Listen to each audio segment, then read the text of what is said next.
안녕하십니까. 8월 30일 오전 영상 시작하도록 하겠습니다. 네, 지난주 미국 증시, 우리 금요일에 사실 걱정하시는 분들 굉장히 많았잖아요. 일단 그 걱정을 다들 덜어내고 주말에 편히 쉬게끔 할 수 있을 만한 흐름이 나왔습니다.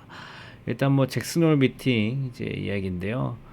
일단은 미국에서 잭슨홀 미팅의 파월 의장 연설이 끝나자마자 증시가 장중에 엄청 급등했던 건 아닙니다. 장중에 얌전했다가 갑자기 급등 이제 이런 신호가 나온 곳이 있습니다. 이제 이게 잭슨홀 미팅이 끝난 직후였는데 그러면 파월 의장이 과연 잭슨홀 미팅에서 무슨 말을 했느냐?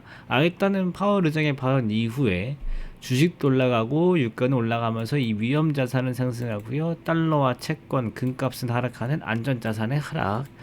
채권 금리는 좀 달라요. 채권 금리 좀 별개로 빼겠습니다. 달러와 금값은 떨어지고요. 채권 금리가 좀 하락을 좀 했습니다.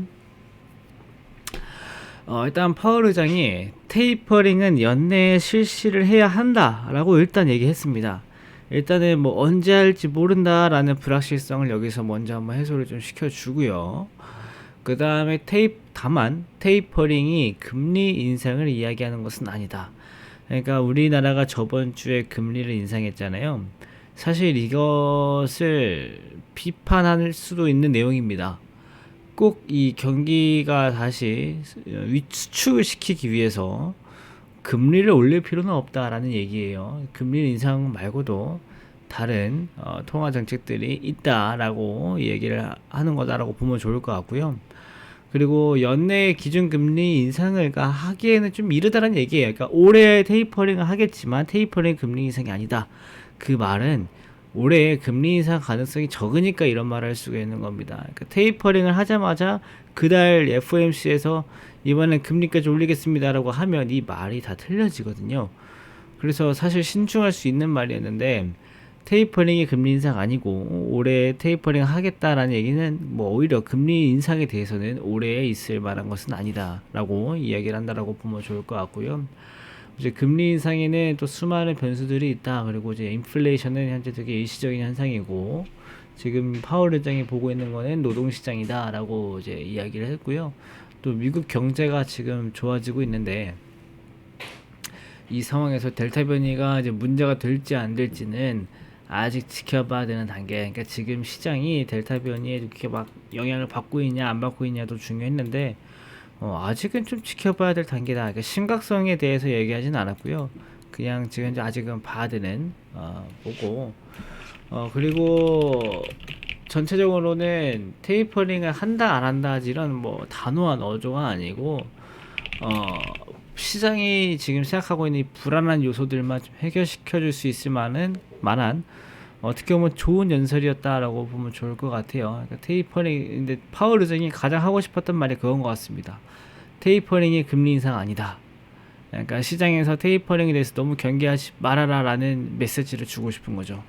근데 예전에 파월 의장이 얘기했잖아요. 테이퍼링을 실시하기 전에 우리는 충분히 이야기를 해줄 거다. 테이퍼링에 대해서 충분히 설명하고 시장의 긴축 여기에 대해서 발작하지 않도록 충분히 설명할 거다라고 미리 예전에 얘기했었는데 이번에도 그 같은 기조로 테이퍼링은 금리 인상이 아닙니다. 여러분 너무 경계하지 마세요라고 메시지를 주고 싶었던 게 아닐까 생각이 좀 들고요. 뭐 지수가 오른 만큼 대부분의 종목들이 좋았습니다만 그 중에 뭐가 제일 좋았냐 하면은 이 대형 기술주들이랑 그 다음에 유가 관련주들, 그 다음에 여행 관련주들이 좋았습니다.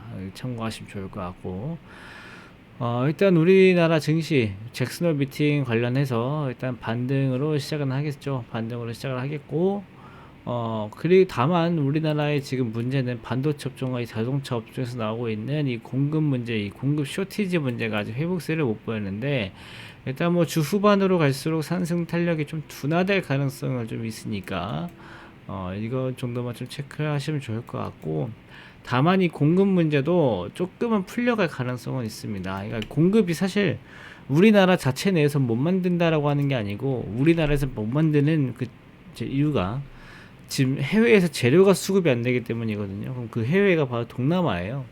근데 동남아에서 지금 대표적인 나라인 인도에서 백신 접종 속도가 빨라지고 있고 인도에서 이런 문제가 좀 좋아지고 있다라고 하면은 상대적으로 정보가 많지 않은 뭐 베트남, 인도네시아, 말레이시아, 뭐 필리핀, 태국 이런 데에서도 어떻게 보면은 또 하나의 현상으로 볼 수 있거든요. 그래서 뭔가 지금 인도에서 코로나 관련해서 좋은 뉴스가 나오면 우리나라가 지금 그 공급 문제가 실질적으로 빨리 해소될 건 아니지만 뭔가 이제 최악은 지났나라는 흐름의 매수세도 좀 기대해 볼 수 있으니까 일단은 이 동남아시아의 코로나 상황이 반도체랑 자동차에는 좀 중요할 수 있다라는 점만 확인하시면 좋을 것 같습니다.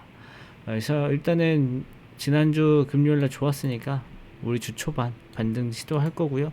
그 폭은 일단 뭐 크진 않을 수 있지만은 흐름 자체가 중요하기 때문에 이번 주 시장도 너무 걱정하지 않고 보셔도 좋을 것 같습니다.